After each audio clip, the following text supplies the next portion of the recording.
ओम श्री गणेशाय नमः। श्री पुरुषोत्तम मास महात्म्य 16वां अध्याय।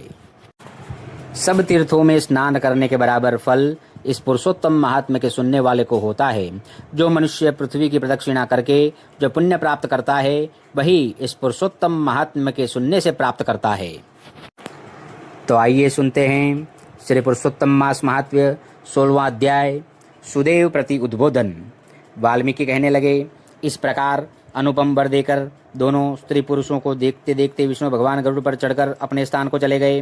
कुछ समय व्यतीत होने पर गौतमी के पुत्र उत्पन्न हुआ और सुदेव ने पुत्र के पैदा होने पर अति प्रसन्नता के साथ श्रेष्ठ ब्राह्मणों को बुलाकर जाति कर्म किया और स्नान कर ब्राह्मणों को बहुत सा दान दिया।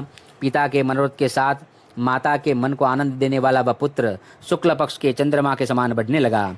तब पिता ने पुत्र का यज्ञ पवित्र संस्कार कराकर गायत्री मंत्र का उपदेश दिया और वह पुत्र ब्रह्मचर्य व्रत का पालन करने लगा। वाल्मीकि ऋषि कहने लगे, एक समय करोड़ों सूर्य के समान कांति वाले देवल ऋषि वहां पर आए।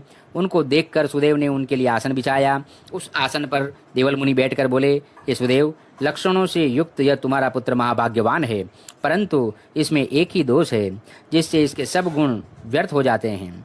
हे सुदेव, तेरा यह पुत्र 12वें वर्ष में जल में डूबकर मर जाएगा, जिससे तू मन में सोच नहीं करना।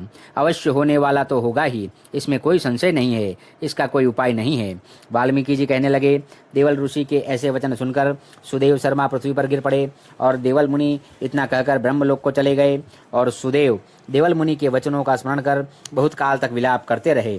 फिर गौतमी पुत्र को गोदी में लेकर प्रेम से मुख चूमकर अपने पति से बोली, हे द्विजराज, होने वाली वस्तु से भय नहीं करना चाहिए। जो होने वाला है सो तो होगा ही, और जो नहीं होने वाला है वह कभी नहीं होगा। इसलिए हे नाथ, उठो और सब शरणागत जीवों के रक्षक निर्वाण पद को देने वाले भगवान विष्णु का भजन करो।